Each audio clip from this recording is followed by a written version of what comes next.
life dead, not by arguments, but by webcam microphone up close. Webcam microphone up close.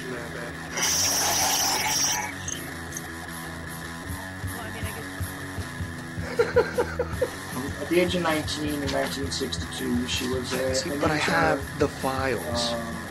I read this stuff at the National Archives, and I read these other things, and I said to myself, how can that be possible? The brain, people's frontal slab of choice, I don't know when that was, it doesn't really matter. Internet, professional wrestlers, and not Jesse Ventura style. It doesn't matter where the information comes from, as long as it's real. It's hard to get real information, because seriously, they don't want you to have just read two sources whenever I try to prove out one of these things. It's not. If you expect your government to tell you the truth, you're going to be sadly disappointed on another one of these things. Dear Lord, what a dirty, dirty old man, huh? Really? You can't be serious. Is this really how you want things to be? Come on. More hooker, eruptions? Eruptions, whatever. Like Dave Powers kind of... Really? Allegedly broadcast live from Pima Region 2. Within the borders of the formerly united and currently occupied states of America, we bring you the Ochelli Effect. It's like, damn sure, no, I'm an original. We have all these situations. I'd love to know why it takes 50 years, for... That's that. For a 19-year-old girl to eventually get up to gumption to put these things out.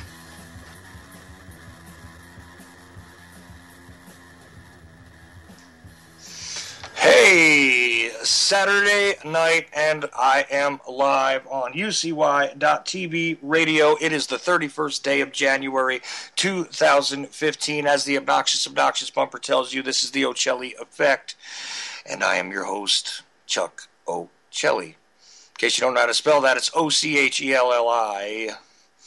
Hooray, hurrah. Tonight, two interesting and unique personalities. The first one, I believe, because the batting order may be a little bit questionable at this point in time because a couple of last-minute shuffles and changes and things. But the first one should be Gillian Trebilcock from Australia, the interesting broadcaster who participated in that rather large round table a few weeks back. But we're just going to have a general kind of discussion with her. And then in the second hour, I believe I'll be joined by Liam Scheff, who is the host of a radio show here on UCY.TV. So that's what's planned for tonight. Who knows if I'll actually pull it off.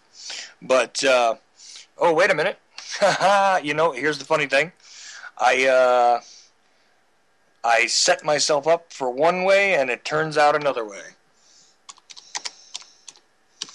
Let me just check on something. It may actually be the other way around, where I'm going to have Jillian on in the second hour and Liam Scheff in the first hour. Yep, looks like it. And Liam, I really do want to have on, because, he was a guest on the Jaded Roundtable, which does follow this show on Saturday nights. And we had a rather heated and interesting discussion. And, man, oh man, he says Liam Scheff actually will be in the first hour. Okay, cool. Even better. Liam Scheff says he is here, queer, and full of beer. Love it. Love it. And then he says, kidding about the beer. Well, who knows? Maybe I am, maybe I'm not, because I could really use a drink after the day I've had.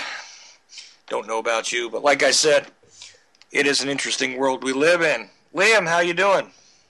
Hey, Charles. Good to be back on your show. Thank you very much for letting me assault the audience one more time.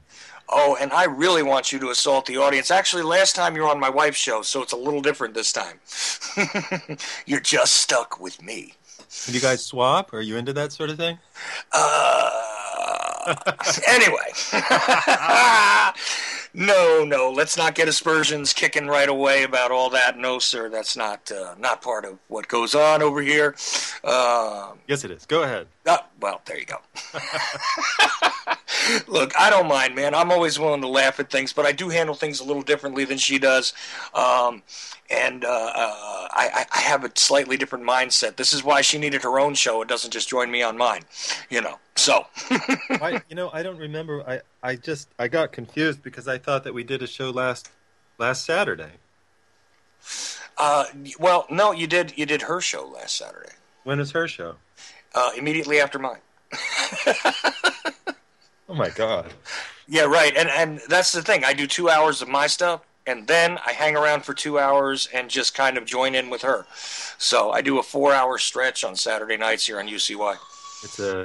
It's a family affair. All right, have at it. I'm here, slightly queer, not full of beer. Go ahead. Let's take it. Let's go away. Let's do it. Let's do the whole. I read that one out loud because I was a little confused as to whether I was bringing you in the first hour or the second hour. So I was like, no problem. You know what? These kind of things always seem to befall every one of my plans when I try and plan one of these shows. So it happens, man. I mean, especially when I split it. If I have just a solid 2 hours with somebody, it often goes off without a hitch. Now that I've said that, I'm going to have like 5 guest cancellations. So, let's just keep that in mind. I'll hang out, as long as the conversation is rolling and nobody's, shooting anybody. Well, and you never know with the kind of stuff you say. Of course, you have, notice how I just jabbed that in there and moved forward. You have a show on UCY now, the Liam Scheff Show. Yeah, Truth Frequency Radio and UCY, and I'm on some of the other shows. Some of the other shows have been a long time contributor to the Robert Scott Bell Show. I used to pop on to Nick Brannigan's show. I'm going to pop onto his show, Health Conspiracy Radio, and I occasionally would go on the Jack Blood Show, but he's not having me on right now because apparently I wasn't as much fun as he needed me to be. Well, and you know what's hysterical about that, because I'm a longtime listener of Jack's. I enjoyed that show you were on thoroughly. I really did. And we are going to get into, you're not just a radio host, you're also an author. So we are going to get into that a bit. But before we do that, I actually want to touch on the same subject that seemed to set a few people off when you were on. And I don't know if Jack was on RBN at that time yet or not. He's simulcast here on UCY. He does, yeah. But the thing is, I'm not sure if he was on RBN at that point or if he was still on the Micro Effect. But either way, I guess some people in his audience got a little bit offended at what you were saying. But I find it fascinating, especially in light of all the sort of urban mythology that I have endured on a personal level over the years regarding the subject of AIDS. Okay? Now, let's take a little trip backwards for some of the people who might not have the great memory or maybe have fallen into the tremendous memory void that seems to be part of the general population at this point, right? Let's take a little trip back and remember that AIDS was kind of introduced in a really odd way to the public. Okay, initially, the first thing I remember hearing about it, it was described as GRID, right? This is where my first awareness came of the alleged disease, the alleged, and a lot of mythology was built out of that. A lot of science was learned out of that. A lot of interesting things came of it, but also a lot of like class warfare and social warfare tactics seemed to unfold right before my eyes when I was quite a bit younger. This related directly, and GRID, by the way, was gay-related immune deficiency, right? So this is where I first heard of it, and then, of course, living in sort of embattled and much damaged areas in the United States as I did as a child, the next thing that I saw was it sort of sweep through among certain segments of the addicted population, let's just say, and there were deaths, there were people that died of this disease, and again, a lot of things started to come out. Now, about, I would say, 7 years after I first heard of it, there were all these discussions regarding what the origin was, right? I mean, correct me if I'm wrong here, Liam. Oh, I'm listening. I'm typing something on the FBI social network. Please join me now on UCY TV for a long discussion about Catholic, what do you want to call it? Catholic science, otherwise known as HIV. Now, that is a strange statement because, after all, why would it, a biological epidemic, as it has been described at certain points, of course, a controllable epidemic for the most part, because now it is not an absolute, nearly immediate death sentence in general in the population, right? But why do you call it a Catholic? And look, I'm playing dumb here a little bit, I know why, but I want you to explain to my listeners why you're calling it a Catholic science issue. Yeah, scientific Catholicism, that's what I call it. Scientific Catholicism. So, right. Without being boring and talking about, make sure I'm spelling everything right. Okay, I'm just posting this. All right, here goes. Are we ready? Oh, absolutely. All right, everybody, pull up your fake bear rug in front of the fire. Get your mimosas, whatever you're drinking, your Shirley Temples, your Roy Rogers, get them ready. I'm going to tell you a different story. Now, if you like anything I'm saying or you want to know more, do me a favor. Go to Amazon.com and buy Official Stories. You'll get the whole thing, much more than I'll be able to say in 2 hours of radio. You'll get the whole thing for, I think it's $5 or $6 on Kindle and $11 or $12 for the paperback. You really can't beat it. My book should be $50. It should be, but I just don't believe in making people pay that much for information. And the Kindle is just a song. It's a giveaway. So if you have big questions about this and you want to know what this story is like, I will tell you. The story is about screwing. The story is about the prohibition against sex. The story is about the anxiety that we've been programmed with about sex. The story is about the pharmaceutical industry, the petrochemical industry. The story is about antibiotics flowing like wine into the gay population, which was screwing like bunnies in the 70s. The story is about the old notions that came through the Catholic, the joined Levitical canon, the Old Testament prohibitions against homosexuals and women, and men having sex with men. That's just old Babylonian, Assyrian stuff that comes through the old Jewish textbook, the Torah, in this tome called Leviticus, that says we can't have any of these things.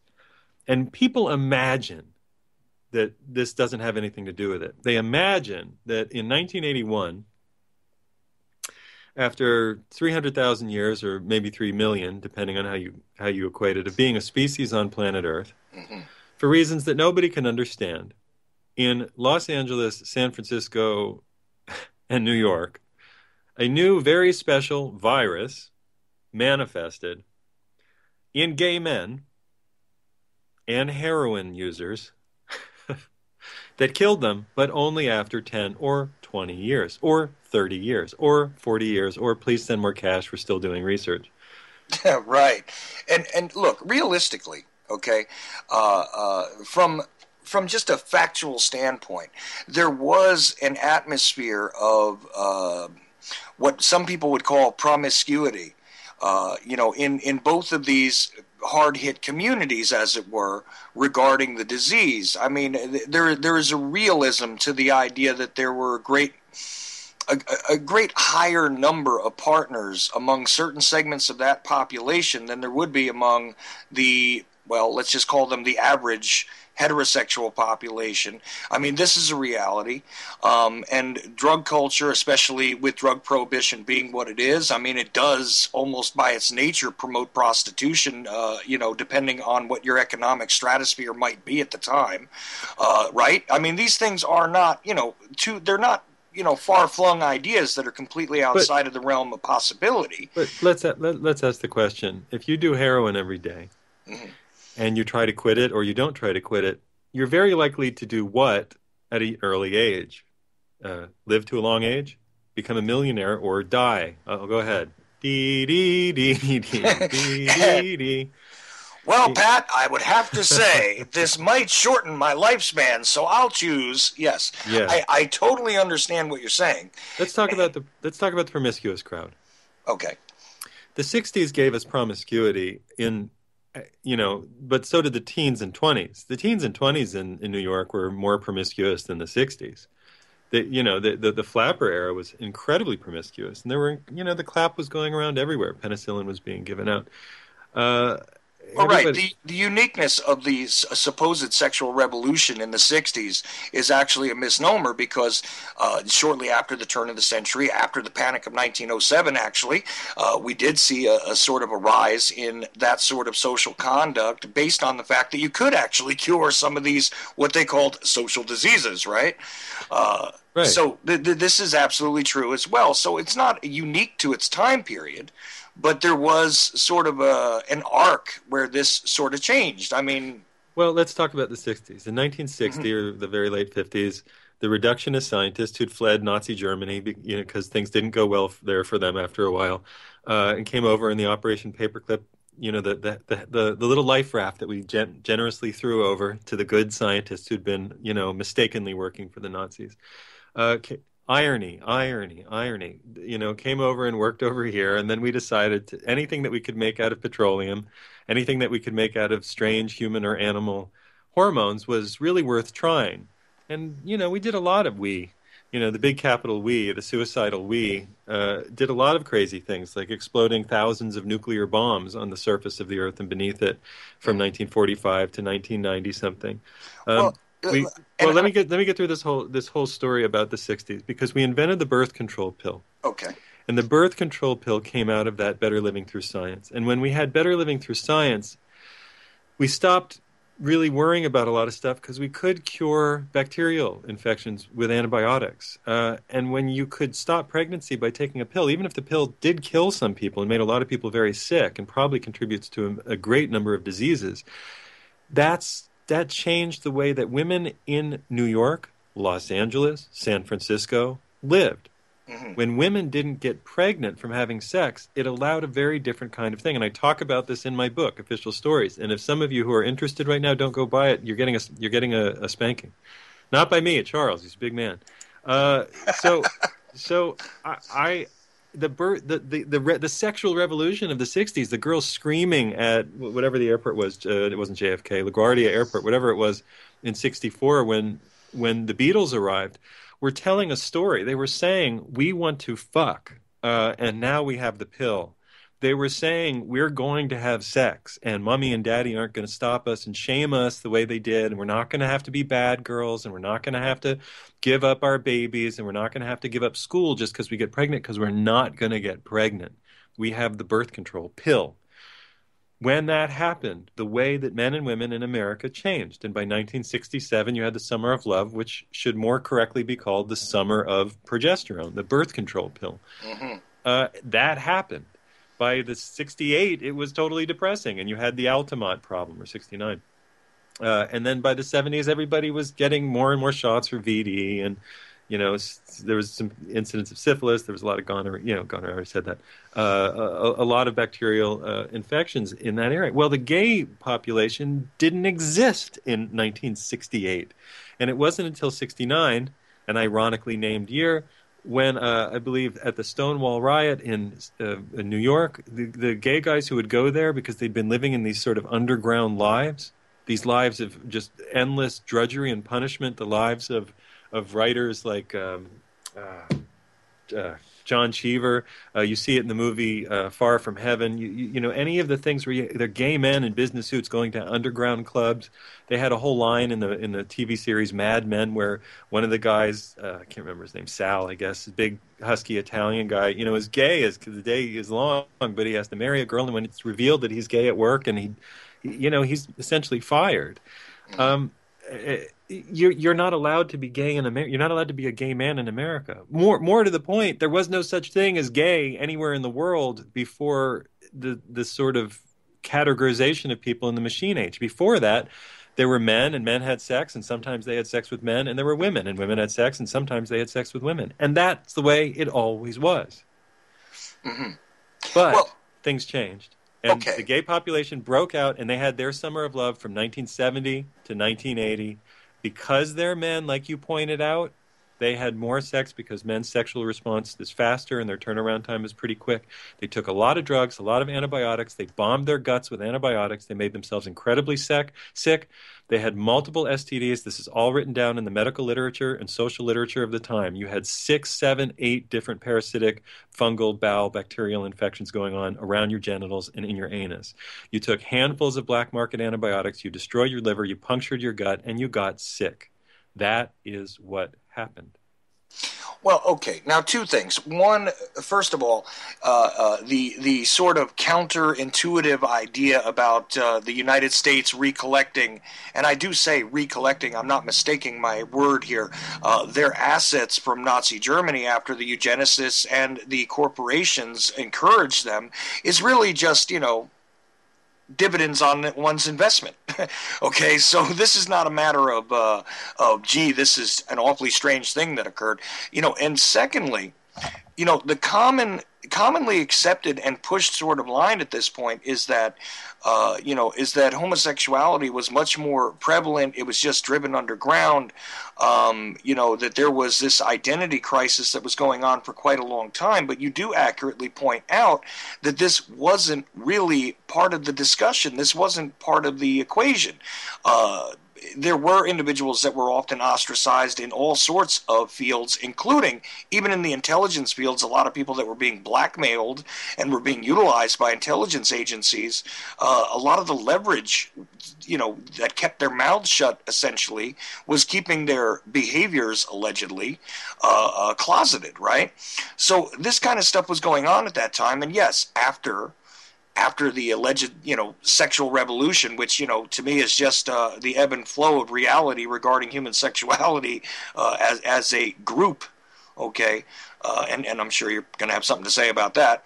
But the thing is, this along with the overindulgence with the antibiotics, the uncontrolled and dangerous use of certain drugs, which also brought the immune systems down, et cetera, et cetera. I mean, all of that stuff comes together in a perfect storm to cause this thing to happen. And then, of course, who else is very susceptible but individuals who partake of IV drugs, because, after all, there's a unique set of health problems there. And as a group, there was sort of a sharing thing going on. I mean, people were not aware that sharing your needle could be a big, big issue, right? So this all kind of makes sense. Now, still I'm wondering, though, why it's a Catholic science issue. Well, it's because the science of HIV is very bad. And if you want to, try to do the show where we disprove that HIV causes AIDS or that HIV is purified or that HIV affects T cells, it's a very long slog and it's boring. And you'll never, I can do it, but, it's very boring because it's like trying to argue with the anti-vaccine, with the pro-vaccine crowd. If you have read about vaccines and you read the standard medical literature, and the standard medical literature says, yes, we cause neurological impairment by injecting this stuff that is called a vaccine, that is called thimerosal or the aluminum or the adjuvants, the squalene, the polysorbate, the tween 80, all of these things. Yes, we admit this. We call neurologic impairment. We cause brain damage. We cause, inflammation. Yes. They admit that in the medical literature. In other words, our vaccines cause the neurological impairment that is in the category of problems called autism. But if you say vaccines cause autism, you're a denier of science. Well, screw that. What do you want to... It's not even worth talking with people about it. They just can't handle the conversation because we have replaced religion with the secular religion of science. But science is owned and operated by the petrochemical pharmaceutical industry. That's who runs science. It's not that good... honest, hardworking people who just want to know the truth run science. The people who made the new Manhattan Project and the people who made DDT and PCBs, that's who runs science. Glyphosate is science, and so are the chemtrails flying all over the country right now. Just go look up in the sky. This is a scientific project. Science is the business of turning, valuable things that the earth makes into poison. That's kind of what it does these days. Okay. all of this, of course, is my opinion, and because I am not running for office or not a PhD candidate, I'm able to say it. If I had anything really important going on that I could be contradicted by the power structure, I wouldn't be able to say it. But I've affected my career.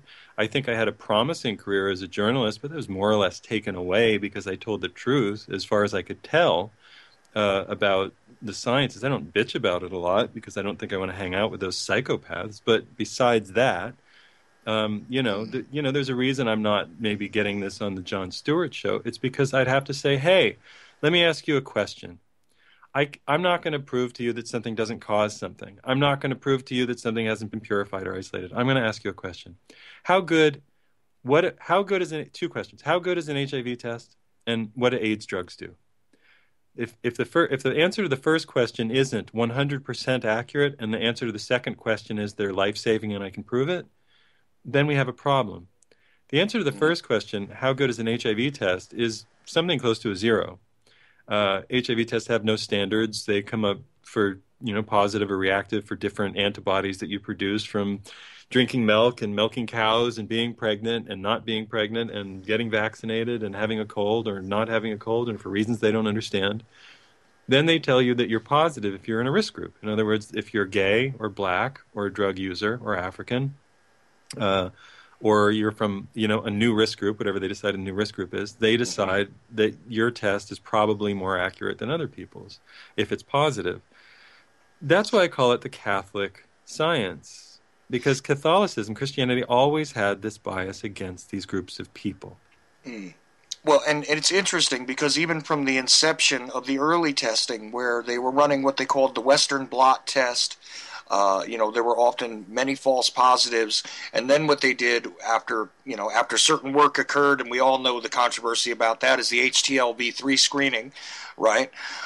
This stuff went on, and I recall it at the time and thinking to myself, well, why would you run the first test if you get so many false positives that you require the second test?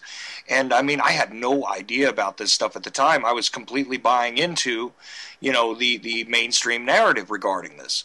At this point, I've sort of lost track of the science here, because usually the rhetoric is the most important part of the story with everybody on this issue. Yeah, this is a purely rhetorical story. HIV causes AIDS, and in order to prove that you're a good person, you do an AIDS run or you do an AIDS walk. But we all know if you're white, nominally heterosexual, or you passed for one, and you went to college or you went to tech school or something like that, or you work in a workplace, you know that everybody fucks. And you know that everybody screws in college. And you know that there aren't HIV test vans waiting outside your dormitory in the morning. But if you're a gay man and you hang out in the gay community in New York or, L.A., West Hollywood, Santa Monica Boulevard, there are actually little vans in the gay communities down in Florida, down in Fort Lauderdale. There are vans parked in Wilton Manors, the gay community. There are vans, free rapid testing. Well, they'll tell you that the rapid tests don't mean anything if they're positive, and they don't mean anything if they're negative. They just want you to get into the thing, put the bit in your mouth, and start going down the non-primrose trail. They want you to be in their system because it's not a science; it's a religion, and we're still trying to kill gay men, and gay men are helping. Well, yeah, and that is the reality. I mean, look, I was living in the East Village right by Alphabet City, in the 90s, okay, at one point. And, yeah, I can attest to the fact, of course, the testing was a little bit different then. They didn't have the swab for your mouth, which they have today, right? They actually drew blood and kept the samples and then gave you, mailed you something to tell you whether you needed another test or not. And a lot of these guys really did line up and just sort of volunteer to turn over their biological material, didn't they? Right, because we don't have any rituals. We don't have any place to go. Gay men live without the benefit of, the protection, nominal protection that religion offers. They've been kicked out of every club that they were born into, and so they fell victim to the club of scientists run by the, Robert Gallows of the world, who are old, lapsed, probably Jesuits or, Roman Catholics, something like that. It's not very far outside of anybody's. We fall into the shadow of the shadow. So if you get rid of the whole church, let's say you get rid of the church, well, we don't believe in that anymore. Well, you live in the shadow of it anymore. You don't see it, but we still have the confessional. And there is a fellow called Nicholas Sheehan, who's an HIV test sort of analyst, expert, counselor, who wrote for his dissertation that HIV testing is essentially, in all ways and without exaggeration, a confessional ritual, in that the tests don't give any real certainty, and that you have to keep going back and back and back for constant reinforcement that you are psychologically okay. Gay men feel ashamed, many gay men feel ashamed of being gay because the culture tells them to and has told them to from before they were born. It's, this culture does not understand that men are, we accept more easily that women might be slightly bisexual than the idea that men might be slightly bisexual in some fashion. We don't know what fashion it is. It's going to be different from man to man. It's not always going to be like everybody thinks that it's always the most sort of, carnivorous thing, like, oh, I don't want to get effed in the butt. Well, that's not usually what it actually means. It's levels of affection and very particular kinds of interest. But in America, we think that sex only means penetration, which is an amusing thing because most of us, when we're sexual, penetration's not the first thing we do. It may not even be the last thing we do. It's just something that happens along the way. And that's the way it is in the gay community. Penetration is not the thing that everybody does. But that's what people imagine. So we have a very hard time imagining that we're allowed as men to have a varied sexuality, that we're allowed to be not cut out of this make-believe Marlboro Man figure that doesn't really suit anybody because he's an emotionless, expressionless fool who can't say what he feels and just smoke cigarettes. That's our model. Is lung cancer. Our model for being a man is getting lung cancer because you can't talk to anybody because you're afraid of being called gay. America's crazy. It's very Germanic. It's very Levitical. It's very ancient Judaic rather than sort of modern Jewish. And the gay community had a lot of reasons for getting sick. They took a lot of antibiotics. Then they had AZT dropped into the population, which suppressed their bone marrow, killed their liver. The death rate went up by 400 or 500% from the time they didn't have AZT, which was the first AIDS drug, to the time they introduced it at high doses. So the death toll, all that AIDS quilt stuff, is just an AZT quilt. Somebody tried to make a movie about that about a year and a half ago or so called The Dallas Buyers Club, and they told the truth for some of the movie. And at the end, they said that AZT was really a very life-saving drug, even though it killed everybody in the movie. They just didn't get the dose right. So, it's just a world of fiction. And it's not really worth talking about because you can't get people to think. It's so complicated. I mean, if you really want to go read about HIV testing, you're going to take 3 weeks doing it. It's hard. It's not easy. I mean, you're going to go, shit, they say that the tests are accurate on this webpage. And then you go, yeah, but you got to go read the medical literature.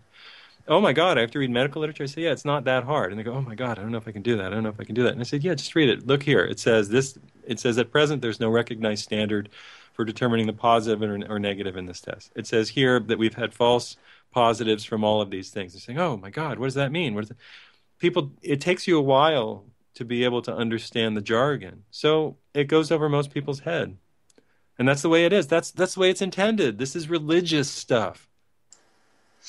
Well, and it was also utilized as a weapon of sort of social, almost class warfare, but along the lines of sexuality. Because look, I remember very vividly that there were individuals openly basically saying, like one of my favorite comedians even saying, thanks a lot for bringing us the Black Plague of the '80s. This was part of the consciousness, as it were, that okay, now you got to be very careful around those people. You know what I mean? And again, we get down to the separation and the divide and conquer sort of strategies, as always, among a very easily victimized group or grouping of individuals that can be conjured up, right? Stockholm syndrome. This is a culture of mental slaves. A friend of mine, Popeye from the Down the Rabbit Hole show, said he made a video. He said, welcome to the open air concentration camp, because they're spraying grids in the sky, and they won't tell us that they are, and they won't tell us what they're spraying with. But planes are spraying grids in the sky, grids. You know, checkerboard patterns. Cut, cross, cut, cross. That's new. You know, that wasn't always there. We live in this sort of open air prison, and we tell ourselves we're free because we have Xbox 3 or 360 or 4 or PlayStation, whatever, and we can go online and kill other people in their avatars, but not in real life, and that's freedom to people now. Music is, of course, some synthetic loop created by a program on an Apple computer sampling songs that were made 40 years ago at rapid speed so that you have some sort of hyperkinetic allergic reaction when you're trying to listen to music, and that's our culture. There's nothing left. I mean, there's not much. So I don't know what to tell people about the AIDS thing except walk away from the priesthood of science, because they will kill you. They'll kill you in the cancer industry. They'll kill you in the vaccine industry. They'll kill you in the AIDS industry. Just walk away. Take your time, do your own reading, and make your own decision. That's the only advice I really am allowed to give. And I'll be honest, it's cost me, because most liberals are allergic to thinking critically about AIDS, vaccination, to some degree global climate change, and it's because they're up against the religious right, and the religious right is just butternut squash crazy. You guys don't make any sense.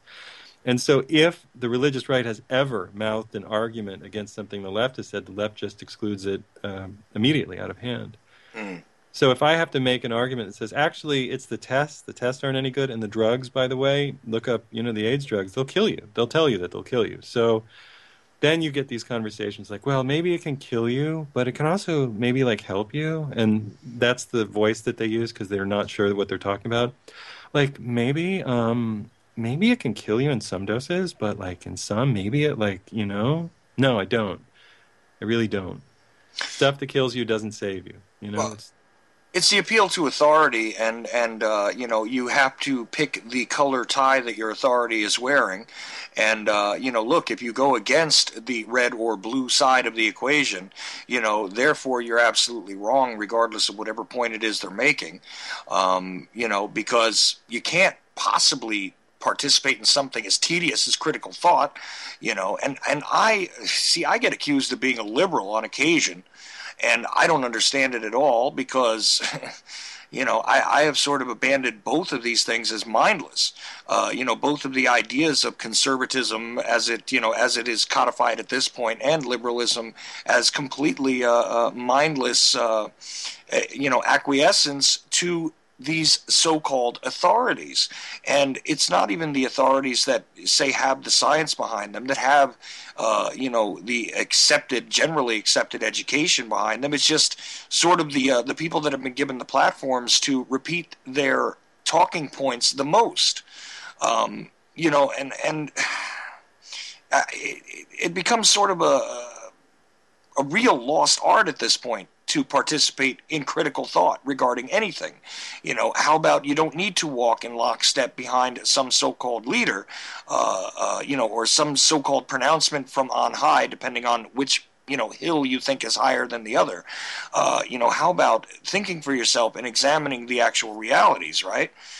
Which is hard to do because, we're born inside of a kind of a matrix, to use that metaphor.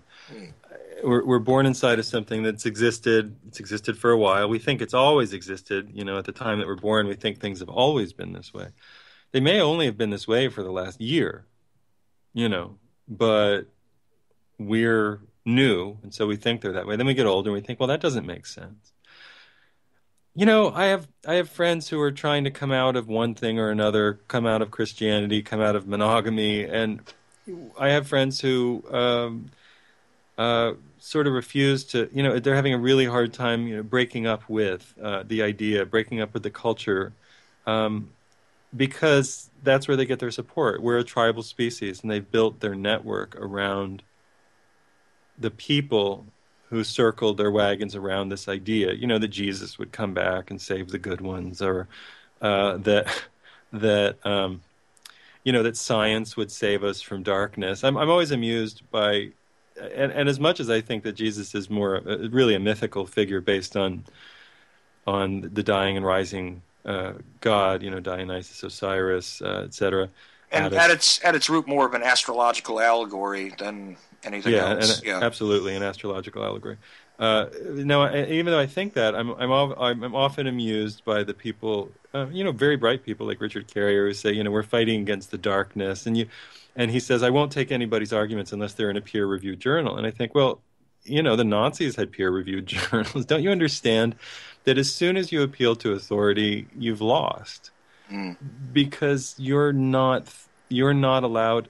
Here's the question: why do we have to? When did it become necessary for you to get permission from people you don't know to fall in love or have sex with somebody who is willing to do that with you? That's what the HIV thing is about. Well, I had sex, and even though we're liberal, I don't really know I'm okay to do this, so I'm going to go get a fake test. The test is not specific, and if I'm white enough and heterosexual enough, and I just tell them that, they're probably going to say that it's negative because that's how you interpret these tests. And now I'm okay to be liberal and not think anymore. Gays go and they go, well, I know I'm going to be positive one day, so I just have to keep going to get tested because otherwise people won't have sex with me, which is true. In the gay community, you will not find easy partners unless you're constantly admitting your status. Well, I'm pos, I'm neg, I'm pos, I'm neg. And if you're pos, you go and have all the great, dirty, bad, whatever sex you want. And if you're negative, you go have the same sex. Nothing changes. There's a book I like called, I can't remember the name now, but it's like Sex, a Diary or something. And this guy in 1994, which is the height of the AZT bombing, which killed so many gay men, he finished collecting a couple hundred interviews that he winnowed down to 40 or something, where he was just interviewing people about sex and their actual sex lives. And these are long interviews. And it's a giant book. It must be 800 pages, maybe 7. And it's this fascinating read because, this is the height of the so-called AIDS era, and everybody's fucking everybody's brains out in as they tell their own stories. And there's swingers clubs going on, and men are going from men to women, and women are going from women to men. And you think, this is just bullshit. I mean, not the book, but the social platitudes about people being safe and all. Like, no, we're just a sexual species. We're not monogamous. We're not really monogamous. We just need each other. We need large groups to survive. We need our clan, our what's it called? Our band. We need each other to survive. And bonding with sex is part of that. Not intercourse all the time, but deep affection. And we don't do it. We don't allow ourselves. And then we go crazy and we go to some club and pick up some, buddy who's being as slutty as we are and screw him and feel bad about it. And we don't see him again. What is that? We're so desperate for contact, we do things that we actually regret. It bothers me. Well, it's the cycle of punishment and purification, from the self perspective, right? And this happens in every so-called, subset of sexuality. On one level or another, people go through the midlife crisis where, it's almost expected that they're going to stray from their previous contracts of monogamy, and things like this happen. A lot of divorce. Well, when somebody gets divorced, they go a little off the reservation, as it were, regarding their sexual behavior. The people deciding later in life that they've actually they're no longer heterosexual, or they're no longer homosexual, or things like this happen. I mean, that's true. And these things happen because the human being does change as it matures. No matter who you are, no matter how walking asleep you are, you do note that you're a different person, between the age of 15 and then you look back at it at the age of 35. Although you believe you can identify with that individual, you're really not the same person. You don't have the same worldview. At least I've never met anybody who does. You know what I'm saying? So, I don't know. It's one of those things that just... See, all right. I have sort of a duality regarding this, okay? Like, I accept the idea of the sexual being and the boundless possibilities. Okay? But at the same time, there's part of me that almost views, sexuality without the resulting breeding, sort of. Okay, let's just be blunt. Without the breeding aspect intertwined in one's sexuality, it almost seems as though it would not be part of nature. Because, after all, we are here to propagate the species, to continue, life breeds life, so on and so forth, right? So, I don't know. It's one of those things that I always question, and I'm always sort of debating in my own mind regarding this. You know what I mean? And it's not because of my own personal views, but it's because I don't quite understand the sort of what seems to be radical change in my mind when I'm sort of, married to staying in touch with myself. And myself has never decided to really be attracted to much a different partner for this type of activity than I was to begin with. You know what I mean?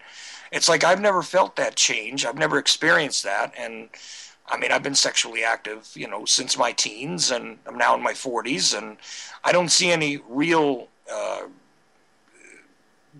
differentiation between that particular being when I was a teenager and now. But at the same time, I do recognize there is an evolution. So, I mean, am I just stunted in my growth? Am I just limiting myself? No, you just sound like an earth sign. I mean, you sound like you're a fixed, earth sign. You're not going to be as complicated in that way as some people. Air signs and water signs can be a little more fluid. So you're an earth sign. I'm an Aries, actually. Well, whatever that is. But that might be fire. But yeah, but you're not air or water. And you'd have to look at where your Mercury, Venus, and Moon are. And if the audience doesn't care to talk about astrology, I understand that. But it is fun. But you're a strong, I'd say you have a lot of Earth in your chart. You probably have some. I'm not sure what it is. We just have to do your chart.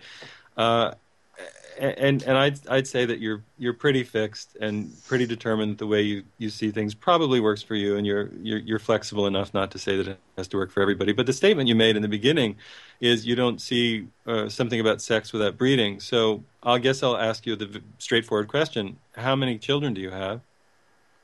3. How many times have you had sex? Okay, now we've answered the question. Sex doesn't have anything to do with breeding, not really. We don't have sex to breed. We have sex because we are a sexual animal. We are a creature, a mammalian species, Gesundheit, like the bonobos chimp or the chimpanzee or several others, dolphins, who have sex, who have bodily rubbing, genital rubbing of the chest, back, kissing with the mouth, the gonads, sexual organs, etc. We do this because it feels so good, and it makes us happy, and it makes us healthy. We're not here to breed and die. We're here to be happy and breed. Look, I understand that. What I'm saying about that, you know what, possibly I didn't make it clear, is that when you're talking about the selection of your partners, you generally select your partners based on, what seems to be. I mean, this is what I seem to understand, is that you select partners based on, appropriate things that you want to add to your own gene pool in a way. And I know that this really sounds like eugenic type discussion, but I don't believe in all that crap. I think that really diversity in the species is necessary. You don't pare it down to all these. I'm not one of these guys, but at the same time, I think you do select your partners based on that sort of primal urge to procreate. Well, we don't procreate most of the time that we have sex. So again, the argument tends to dissolve. Now, if you want to say that we choose partners with whom we have good genetic compatibility for breeding, that tends to be true, but we also choose partners who are available. And we don't choose them to be partners for life. We choose them to be partners for a moment. It can be a very long moment. It can be a short moment. But we're a sexual species. We make oxytocin, dopamine, serotonin, and endorphins when we have strong physical contact or affection or sexual intercourse or sexual play. Oxytocin bonds us. Dopamine makes us feel very good. Serotonin heals our brains. Endorphins heal our body. We need these things. We're a walking drugstore. Without the sexual and affection, without the sensual, I should say, without sensual contact, we're deficient. We're essentially deficient in vitamins that we cannot get very easily through any other thing. We turn to television and romance novels and masturbation. Thank God for masturbation. And what else do? We turn to stories in which people are having sex, or pictures of people having sex, or watching other people having sex.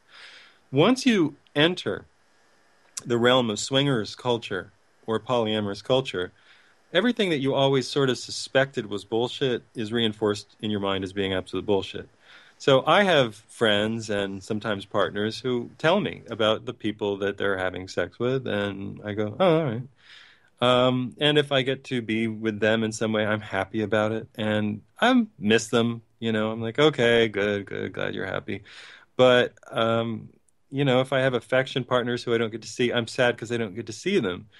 But if they have somebody that they like, that doesn't bother me as long as they decide that they don't have to cut me out just because they found somebody else that they also like.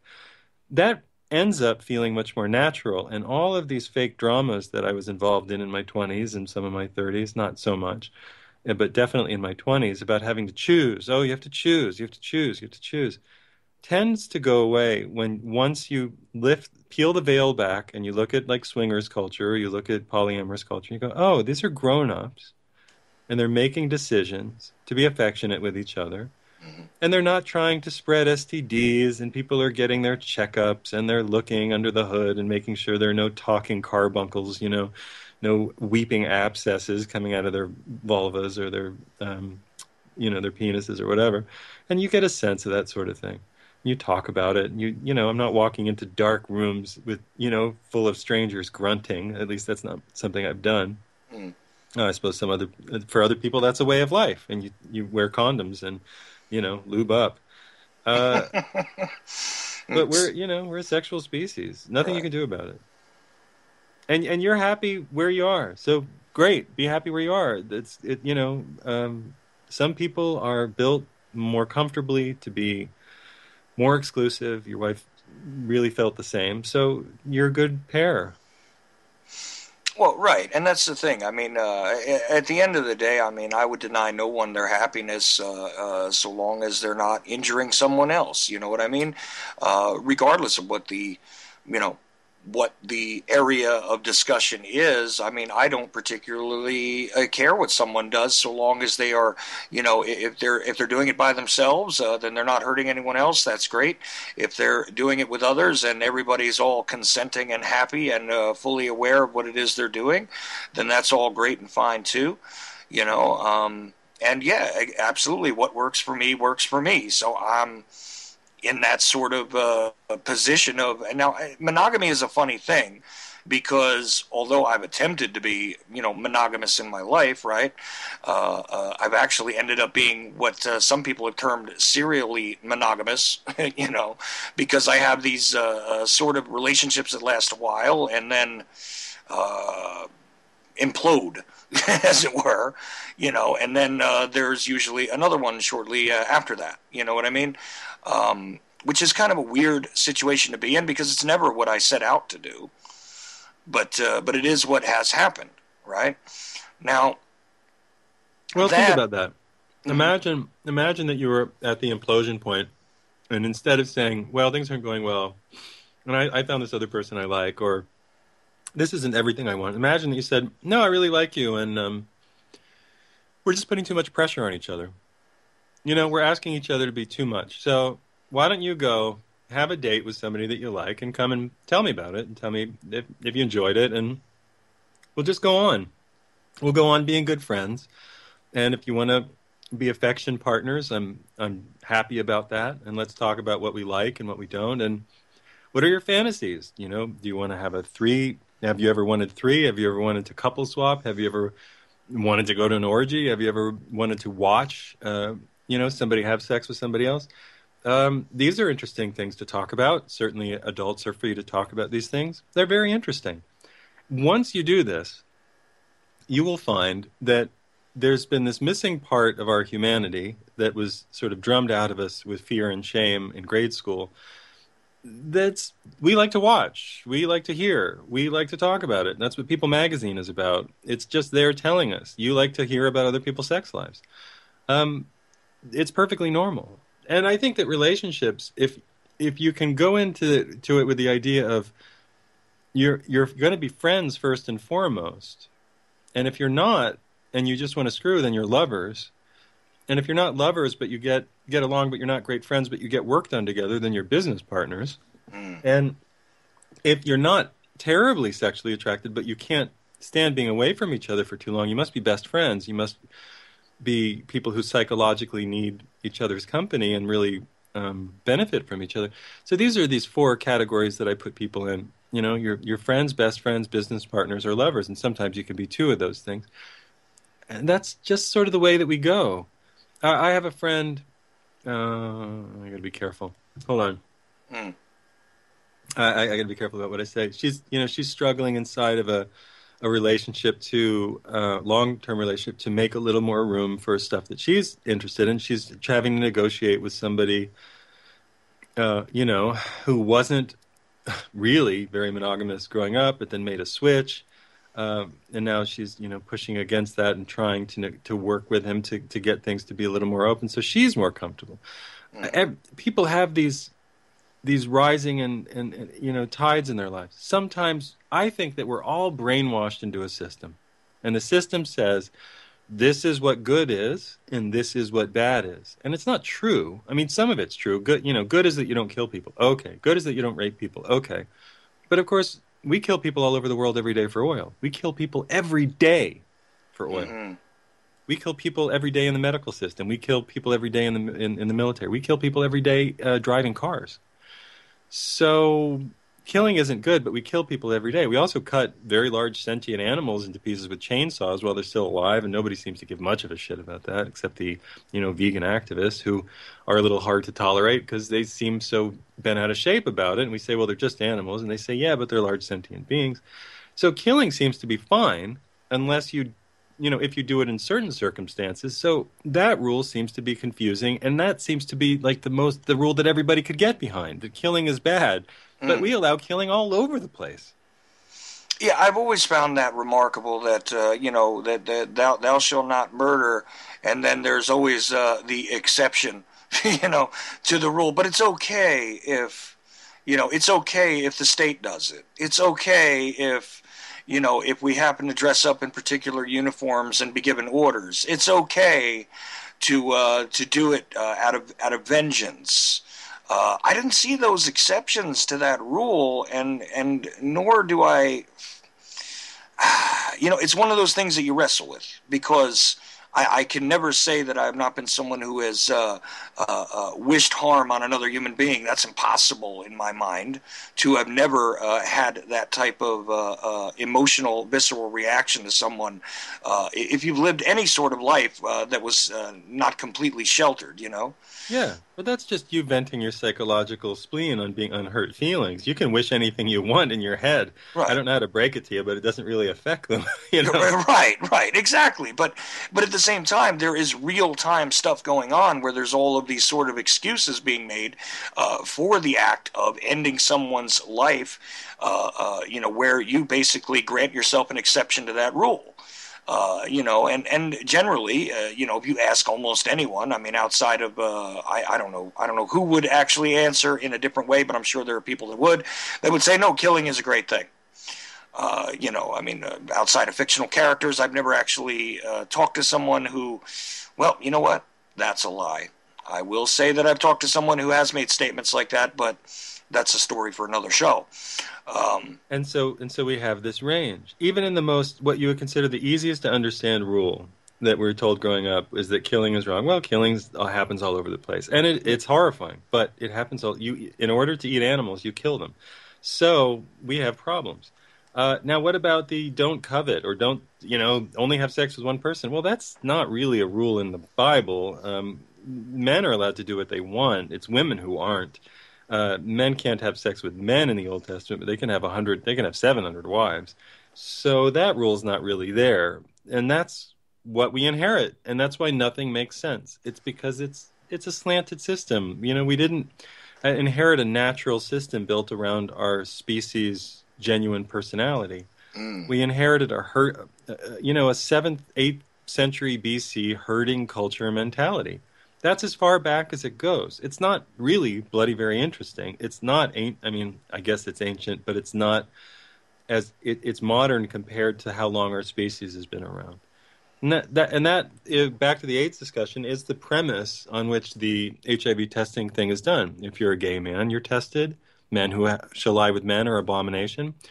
And if you're too sexual, I guess you're at risk of being tested, but mostly if you're an African, because, of course, blacks are non-Christian. Africa was non-Christian, and that gave the Europeans an excuse to go invade Africa over and over again. Well, listen, we're hitting the hour, and I have to go get some water, so will you excuse me for a moment? Well, not a problem, Liam. And even if you're kind of tired of discussing all this with me, I would understand and let you beg off if you wanted to. Not a problem. But if you want to just get some water and come back, that'll be great too. Well, up to you. I think we gave the audience something to chew on, and I hope that they enjoyed it. If the book is 11 chapters, 10 topics. CIA, JFK, 9/11 vaccination, HIV, Shakespeare, Big Bang, Darwin, plate tectonics, and something that just escaped my mind. So there it is.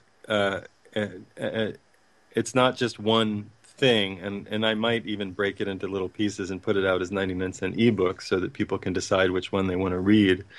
But it's there on Amazon.com, and if I were brighter, I would have put that 99-cent ebook together a year ago and just said, okay, go buy the 99-cent ebook on AIDS. It's a chapter 6 of my full book. Right, and it is an extremely fascinating topic, and we've definitely given them something to chew on regarding, the social structure, and of course, you mentioned many times on Kim's show about the idea of women as chattel, which is a part of that slanted system you were talking about, and does still resound, create residual effects to this day in the society, regardless of how one finds themselves, regarding the idea of being a liberal person or not. These things do seem to still creep in, and we're talking about, again, the system, like you said, where you have men basically being able to do whatever it is they want, and women being being part of the herded animals, as it were. So yeah, absolutely. If people think I'm kidding, go figure out what happens in a divorce. How long women tolerate men fooling around, sleeping around, whoring around, and then the second a woman takes any kind of interest in somebody else, even if she's not physically active, she's cheating in her heart, and that's grounds for divorce. Well, she cheated in her heart. Like, we men are just such wonderful prizes that we can never, ever annoy somebody to the point they need to go have a conversation with somebody else. Like, No. We're so hypersensitive. Well, in fairness, alienation of affection has been used for grounds for divorce on both the male and the female side of the equation. But it is part of the reality, is that even that particular hint of it is enough to cause that, and of course the damage that again resonates from that continues to kind of keep the social discussion repressed regarding, the possibilities, right? So I'll tell you what, Liam, I really do appreciate your time, and I am going to let you go. But again, everybody, what time is your show on? I know it's on Sundays. Tomorrow night at 8 p.m. East Coast. Same time as my show, but a day later, Sunday on UCY.tv, the Liam Scheff Show. Yeah, tomorrow is an interview with David Fitzgerald, author of the book Nailed, talking about the Christ history, mythology, etc. It's really good. It's funny. It's light, and you'll follow the discussion well. So please come and see us. Yeah, I'm definitely going to make sure that I catch this one, because I always love to listen to those kind of discussions, regarding the realistic historical possibility, the Christ narrative, as it were. And I mean, I've explored that on this show, and explored astrology and all of these kinds of things.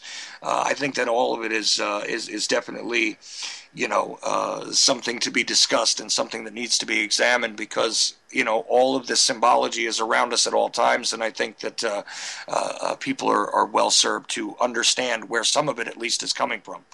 So, thank you so much, Chuck. Have a great show, and thanks to the audience. Listen, thank you, Liam, and again, get Liam's book on Amazon.com, and Chapter 6 is all about the AIDS topic, as it were, and I just find I think I'm going to have to revisit this after I rethink some of this discussion a little bit, and possibly I'll be able to corral Liam into coming back on.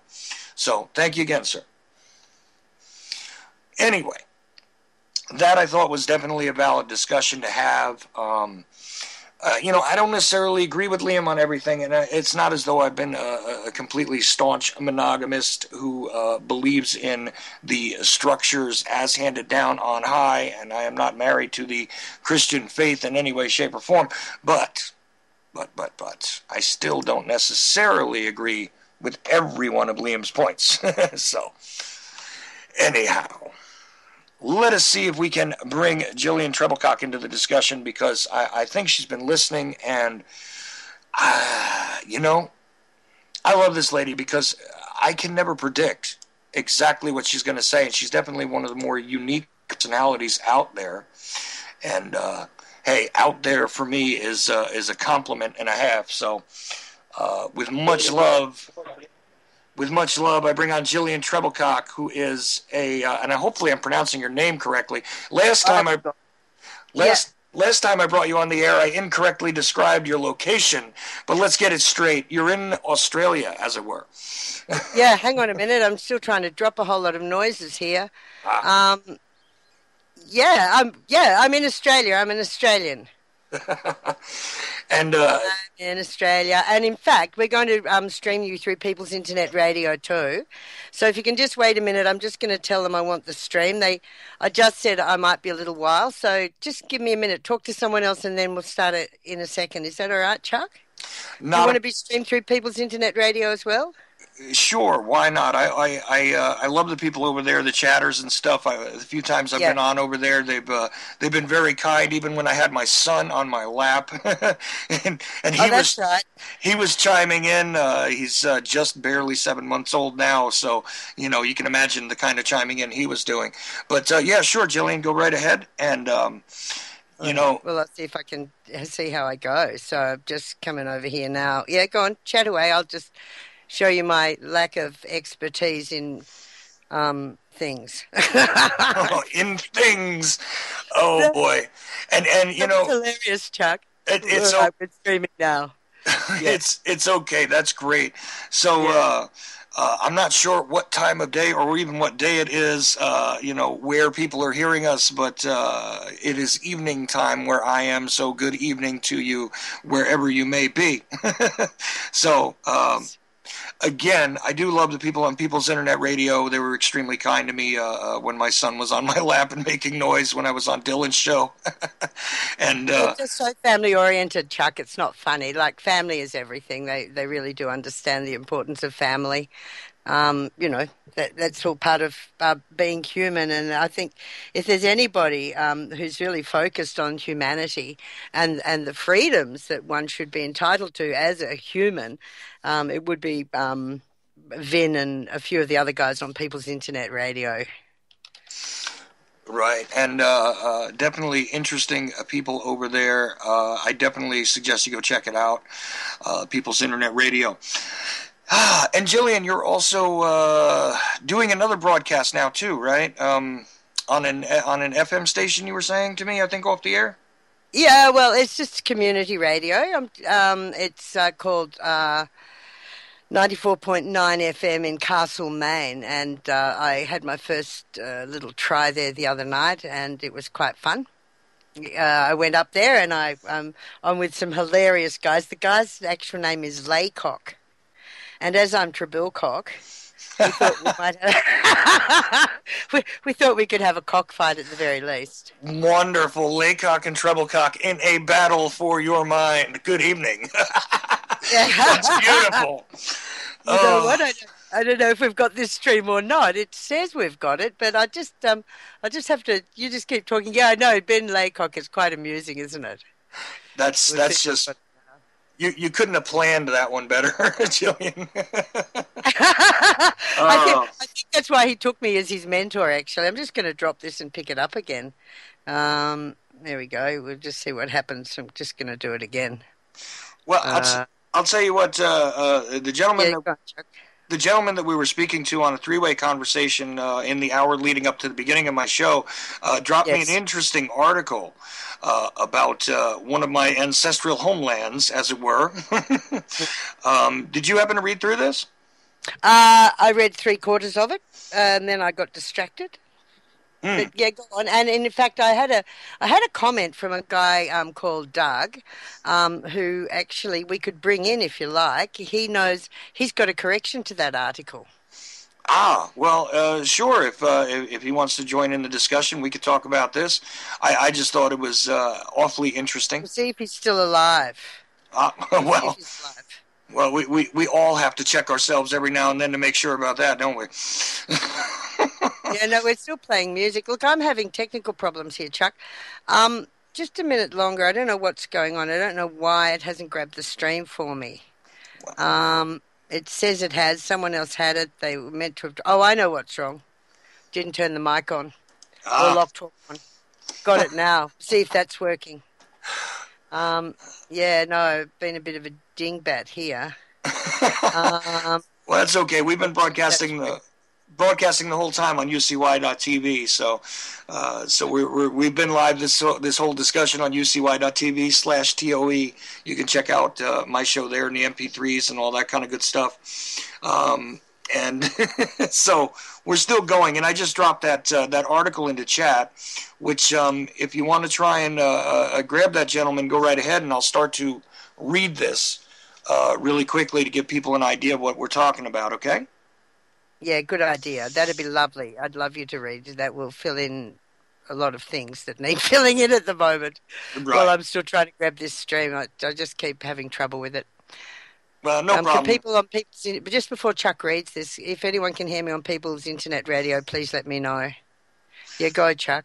Okay, so no year in Irish history is better known than 1690. No Irish battle is more famous than William III's victory over James II at the river Boyne.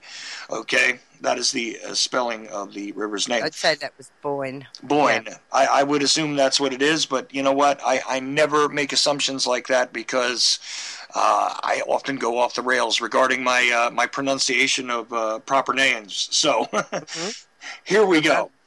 A few miles west of, and again, we're going to spell this, Drogheda.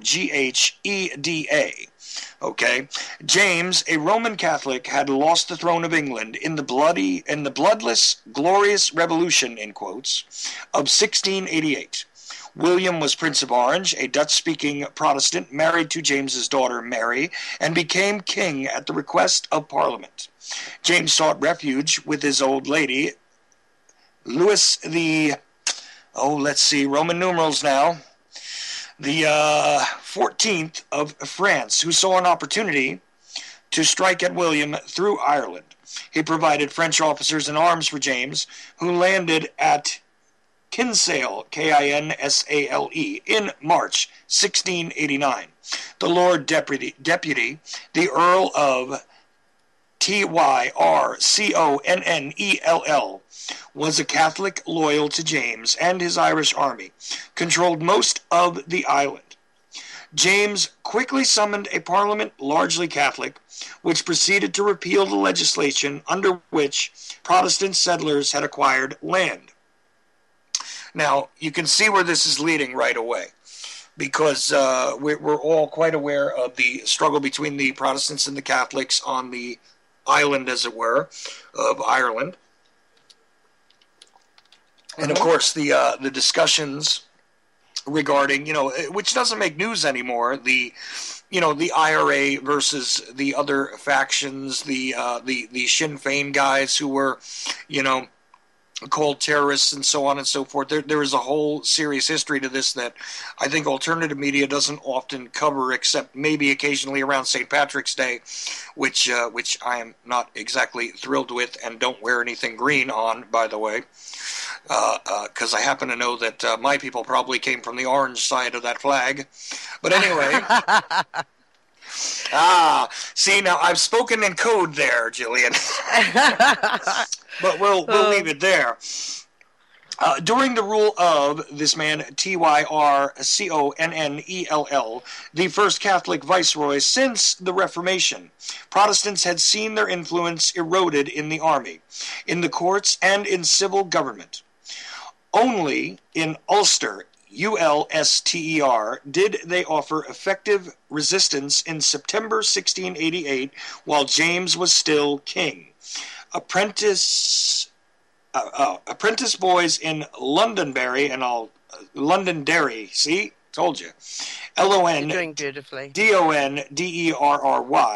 closed the city's gates to deny admission to a Catholic regiment under Lord Antrim, Antrim. In April 1689, the city refused to surrender to James's army and survived the hardships of a 3-month siege before relief came by sea. The Protestants of Enniskillen, I should be reading this with you, but I don't have the document up. Yeah, go on. It's okay. Enniskillen defended their walled city with equal vigor and won a number of victories over Catholic troops. Eventually, James withdrew from the northern province. Okay, so this gives you a history of that conflict, which is never really explained, Well, apparently the history of the conflict, it's actually a bit different to what we think, because there's a guy called Summon Essay, and I'm trying to add him to the call. I don't know what's wrong. Do you see how I've sent you a Skype contact in the side there, Chuck? Yep, I'm picking that up. Oh, yeah, I've got him, actually. Do you want to try and grab him? I've already got him as a contact. I will see if I can grab him into the conversation. Okay, because he had a slight disagreement with what you said, and he sent me the argument via his girlfriend, who's just one of the most fabulous. Well, it might be a bit like your wife, just an absolutely gorgeous, gorgeous blonde, and just as fiery and fabulous. I call her a living goddess. Not many people I call that, but her name's Vibe in the chat box, and. Anyway, so they did have some. She did send me some extra information on that, and she said something was a little bit different. He's probably grabbing some tea or something. She's saying, but what he said was something to do with. He said the troops did gather, and perhaps some even died, but it was not a battle in the understood sense. It was an agreement, and the Spencers, which I found interesting because I know nothing much about this sort of history, were stuffing up. So the House of Orange was selected to take over, and this is where we see the royal family today. So that's what he has to say. So the royals are apparently orange, and the Spencers weren't doing so well, so they handed it over to those people who you already mentioned. But it's sort of they're just swapping it in amongst themselves somehow, from what I can gather. Sort of like, oh well, this royal family can't handle it. We'll let another royal family handle it. Well, isn't this really? Yeah, it does actually. Isn't this really what happens in a lot of cases regarding the power elite, as it were? And wow, it sounds like I hear the ocean. Yeah, you're here. Welcome, Summon SA. Was maybe my sound is all over the place, are they? But you're hearing a lot of background noise, are you? It's great now. It's much better now, yes, sir. How are you doing? So Chuck just read the article that that you corrected. I was wondering if you'd like to comment on that, please. And what do you want me to call you? What my name? For fuck's sake. Doug. Doug, Chuck, Charlie, Doug. Squares. Now that article is just classic of all the history books, you know. They give a very sort of benign description of what they'd like to move forward on through history, what they'd like known or what they'd like taught to people moving on through history. But it has to be, yeah. You're talking about the Battle of the Boyne, 1690, and that's only about 7 miles north of where I live here. I know the place at the back.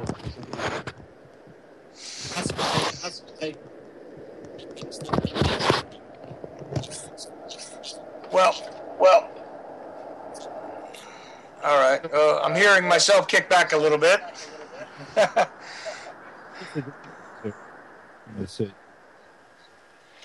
There we go. I think that's better. Well, no, I'm still hearing myself. Oh, there we go. Okay, it's been corrected.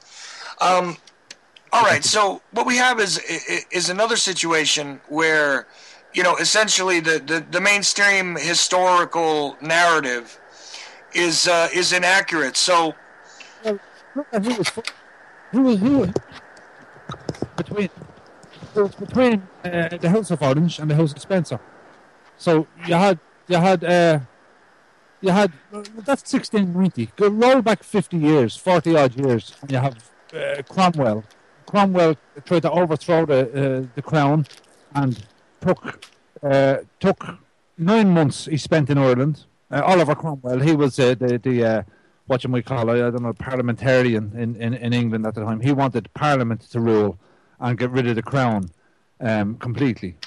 So he went through with the sword, went through England, went through Britain, and arrived in Ireland, spent 9 months in Ireland, and slaughtered 48% of the population. Or either slaughtered them, put them to the sword, or banished them from the country, to the Caribbean, to all over.